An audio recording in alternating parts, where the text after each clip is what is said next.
Hello my dear student, যারা class 11-এ পড়ো, first semester নিয়ে ভাবছো। আজকে আমরা ফার্স্ট সেমিস্টারে একটা কবিতা রয়েছে, সেটা কি কম্পোজ আপন ওয়েস্টমিনিস্টার ব্রিজ, সেপ্টেম্বর 3, 1802। এই যে কবিতাটা, এই কবিতাটা আমরা কি করবো, আজকে পড়বো। ভালো করে পড়ে নেওয়ার আগে আমাদের কি করতে হবে, দেখতে হবে বোর্ডটা ফলো করতে হবে। কি বলতে চাই যদি দেখি, পোয়েমের নাম কি দেখো, কম্পোজ আপন ওয়েস্টমিনিস্টার ব্রিজ, সেপ্টেম্বর 3, 1802। অর্থাৎ দেখো কি বলেছে, কম্পোজ আপন ওয়েস্টমিনিস্টার ব্রিজ, সেপ্টেম্বর 3 বা 3 সেপ্টেম্বর 1802। এইখানে যেমন দেখতে পাচ্ছ, এখানে এই যে কবিতার নামটা তুমি রয়েছে, লিখেছেন কি উইলিয়াম ওয়াটসন। উইলিয়াম ওয়াটসনকে কি বলা হয়, পৃথিবীর সব থেকে শ্রেষ্ঠ রোমান্টিক কবি বলা হয়। পৃথিবীর শ্রেষ্ঠ রোমান্টিক কবির নাম যদি বলা হয়, তুমি মনে করবে একদম শ্রেষ্ঠ রোমান্টিক কবি হলো উইলিয়াম ওয়াটসন। ঠিক আছে, এবার কবিতার ব্যাকগ্রাউন্ড দিয়ে দেখি। কবিতাটা পাবলিক হয়েছিল, পাবলিকেশন হয়েছিল 1807 সালে। এই প্রশ্নগুলো কিন্তু পরীক্ষায় শর্ট কোশ্চেন তোমার আসবে কিন্তু। হ্যাঁ, পাবলিকেশন কি 1807, ঠিক আছে, 1807 সালে এটা পাবলিশ হয়। আর কম্পোজিশন মানে লেখা হয় কত দেখো, কম্পোজিশন সেপ্টেম্বর 3, 1802, 1802 সালে 3 সেপ্টেম্বর লেখা হয়। আর জুলাই মানে 31 জুলাই 31 জুলাই 1802 সালে অ্যানাদার। আচ্ছা, অপশন অন্য কেউ বলা হয় যে না 31 জুলাই 1802 সালে এটা বলা হয়। আচ্ছা, কম্পিনার যেমন কবিতা লেখা হয়, এর কবি কাকে এই কথাটা তিনি বলছেন, কবি কাকে বিষয়টাকে বোঝানোর চেষ্টা করছেন, এটাকে বিষয়টাকে কাকে তিনি বলছেন কাকে, ডরোথি উইলিয়াম। ডরোথি উইলিয়াম কে ছিলেন?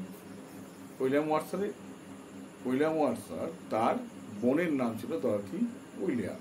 ঠিক আছে, টাইটেল এর পেট্রাসেন বা ইটালিয়ান সনেট, এটা কি বলবো আমরা, কি এই যে আপন ওয়েস্টমিনিস্টার ব্রিজ, এটাকে বলবো আমরা কি পেট্রাসেন অথবা ইটালিয়ান সনেট বলবো আর কি।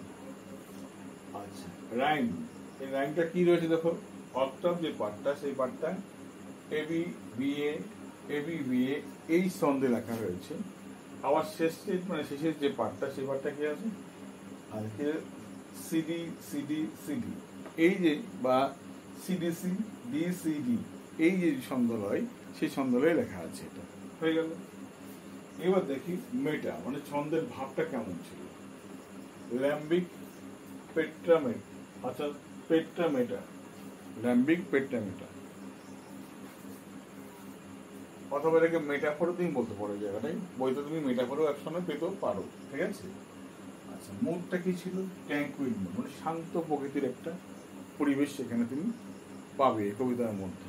আর কি হবে দেখো, এখানে স্টাইল কিছু ফার্স্ট পার্সন ন্যারেশন, মানে কি উত্তম পুরুষ, মানে প্রথম বক্তা যদি বলেন আর কি, সেই প্রথম বক্তা উত্তম পুরুষই কিন্তু সমস্ত গল্পটাকে বা সমস্ত কবিতাটাকে ব্যাখ্যা করে চলবেন এখানে।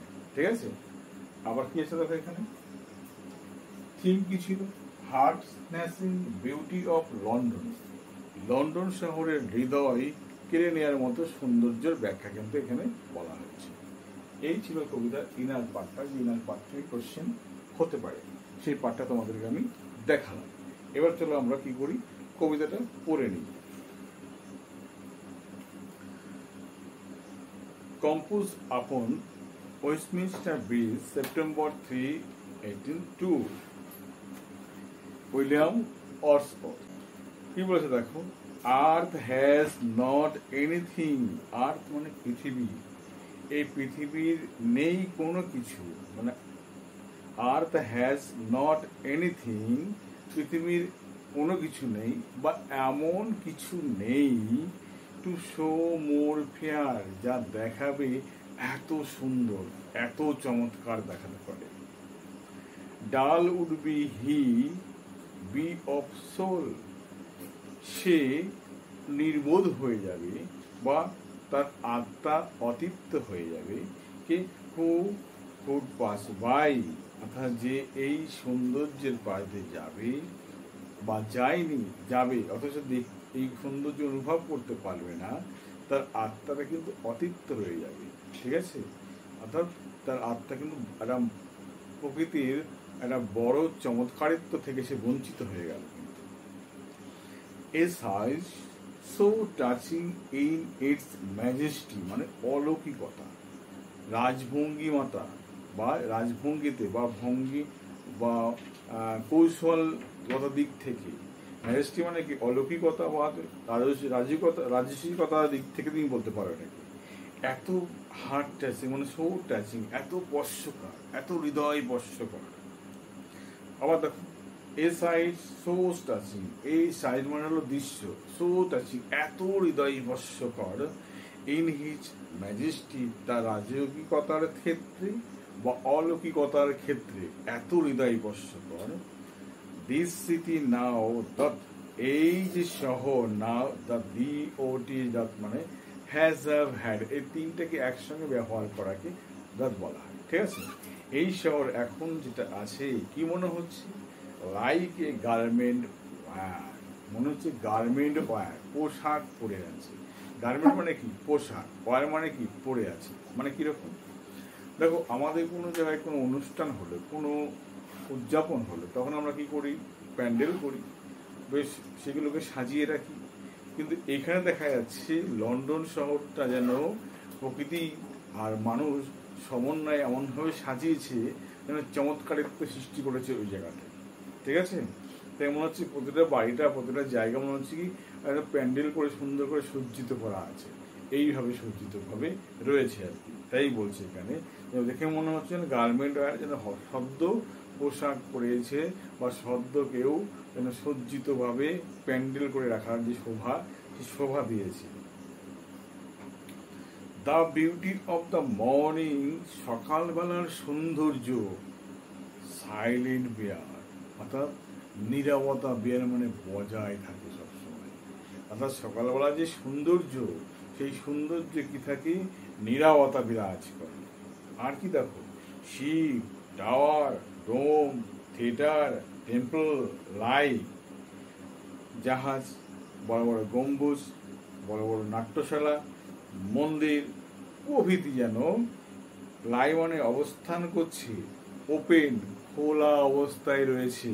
কোথায় বলছে, আন টু দ্য ফিল্ড, ওই একদম মাঠ পর্যন্ত, চিরবিস্তৃত যে মাঠ পর্যন্ত খোলা অবস্থায় রয়েছে।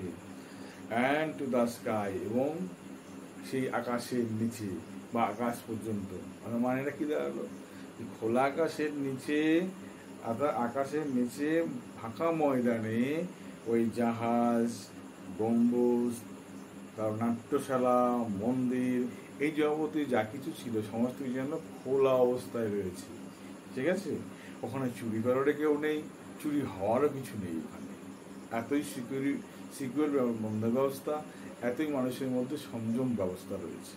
ঠিক আছে, তাই বলছে অল ব্রাইট, মানে ওই সবগুলো, ওই জাহাজ বলো তুমি, গম্বুজ বলো, নাট্যশালা বলো, মন্দির বলো, এগুলো সব অল ব্রাইট, চকচক করছে, বলছে গ্লিটারিং ইন স্মোকলেস এয়ার, মানে কি কিরণ দেওয়ার মতো আর কি, মানে গ্লিটারিং চকচক করছে, কিরণ ছিটকে বেরিয়ে আসছে কোথায়, স্মোকলেস এয়ার, ধোঁয়াহীন সেই বাতাসের মধ্যে, মানে কি শহরটার মধ্যে এতটুকু পলিউশন নেই, তাই না, সেই পলিউশনহীন সেই অর্থাৎ খোলা আকাশের ময়দানে, মাঠে সেই মন্দির আর সেই নাট্যশালা, গম্বুজ, তারপরে টাওয়ার এবং জাহাজগুলি অবস্থান করেছে, সেগুলো যেন খোলা আকাশ নিচে রয়ে গেছে, আর সমস্ত পিছনে কি চক চক করছে, বলছে না গার্মেন্ট ওয়্যার, পোশাক পরে আছে বলেছিল, সেরকম। Never did the sun more beautiful steep, সূর্য কখনোই এরকম সুন্দর চমৎকারিত্ব সৃষ্টি করেনি, কখনো এরকম ভাবে আবির্ভাব হয়নি। অর্থাৎ কবি যেদিন লন্ডন শহরে এই ওয়েস্টমিনিস্টার ব্রিজের উপর দাঁড়িয়ে শহরটা অনুভব করছেন সৌন্দর্য, বলছি এইরকম সৌন্দর্য সূর্য আগে কখনো তৈরি করতে পারেনি। আজকে যে সৌন্দর্য তৈরি করেছে লন্ডন শহরটাকে, কবি ভীষণভাবে কি হয়েছে, ভীষণভাবে কবি ইমপ্রেস হয়ে পড়েছেন, ভীষণভাবে কবি অ্যাট্রাক্টেড হয়ে পড়েছেন, ভীষণভাবে কবি কি হয়েছেন, অর্থাৎ সৌন্দর্যের প্রতি কবির একটা আকর্ষণ জন্মেছে, তাই না? এত সুন্দর। আচ্ছা, in his first Splendor, Splendor মানে চমৎকার, তার প্রথম চমৎকারে, কার? সূর্য তার প্রথম চমৎকারিত্ব মানে সে আলোর কিরণ দিয়ে সে কি করেছে, ভ্যালি, রক অর হিল, অর্থাৎ সূর্য তার প্রথম চমৎকারিত্ব ঘটিয়েছে কোথায়? উপত্যকায়, পাহাড়ে, আবার কোথায়? পর্বতের উপরে, সেখানে সূর্য তার প্রথম চমৎকারিত্ব ঘটিয়েছে। নেভার স আই, আমি কখনো আগে এটা দেখিনি। কে বলছে কথা? কবি নিজে বলছেন এ কথা, তিনি কখনো আগে এরকম সৌন্দর্য দেখেনি। কিন্তু বললেন কিছুক্ষণ আগে, ডিড দ্য সান, বললেন না কিছুক্ষণ আগে, কি বলেছিলেন যে never did sun more beautiful still, সূর্য এরকম চমৎকারিত্ব আগে কখনো সৃষ্টি করেনি, এরকম মাধুর্যপূর্ণ সৌন্দর্য, তাই না? তাই তিনি বলছেন। The river glideth at his own sweet will, glideth মানে হলো বয়ে চলা, নদী বয়ে চলেছে নিজের আপন মনে কলকল রবে গো, গ্লাইডেথ মানে হলো বয়ে চলা, ঠিক আছে, কন্টিনিউয়াস গতিতে ধারাও মানে প্রবাহমান ভাবে চলা। The river glideth at his own sweet will, sweet will মানে এখানে ইচ্ছা, নিজের সদিচ্ছ ইচ্ছায় নদী বয়ে চলেছে। ডিয়ার গড, আর আমাদের সে প্রিয় ভগবান, আমাদের যে প্রাণদেবতা ভগবান, the very houses SIM asleep, প্রতিটা ঘরগুলো দেখে মনে হচ্ছে ঘরগুলো ঘুমন্ত, হ্যাঁ ঘুমন্ত, আর নীরবতা বিরাজমান, মনে হচ্ছে প্রতিটা ঘরের মধ্যে যেন ভগবান নিজেই বিরাজ করছেন এখানে। আর মানুষের এই আত্মাগুলোকে ভগবানের সঙ্গে তুলনা করেছেন কে? কবি করেছেন। And all the mighty heart is lying still, mighty মানে ক্ষমাসুন্দর যে হৃদয়, সেই হৃদয় যেন প্রতিটা ঘরের মধ্যে বিরাজমান, মানে ভগবান যেন প্রতিটা ঘরের মধ্যে বিরাজ করছে। আমরা মন্দিরে কি করি? নীরবতা বিরাজ করি, সেরকম নীরবতা যেন প্রতিটা ঘরের মধ্যে বিরাজ করছে, তাই না? এই যে সৌন্দর্য, লন্ডন শহরের যে সৌন্দর্য, এই সৌন্দর্যের কথা তিনি বলেছিলেন কাকে? শেয়ার করেছিলেন কাকে? তার কম্পানিয়ন, তার সিস্টার এ ডরথি উইলিয়ামস করেছিলেন, ঠিক আছে? এইভাবে যদি আমরা সুন্দরভাবে এটাকে করি, এরপরে দেখো অনুশীলনী কাজগুলো আমি পরের ভিডিওতে বানিয়ে দিচ্ছি, দেখবা তোমরা সুন্দরভাবে কাজগুলো, তোমাদের নিষ্ঠা নিয়ে কোনো রকম সমস্যা আর থাকবে না। ওকে, চ্যানেলে প্রথম হলে সাবস্ক্রাইব করো, বন্ধুদের মধ্যে শেয়ার করো। বাই।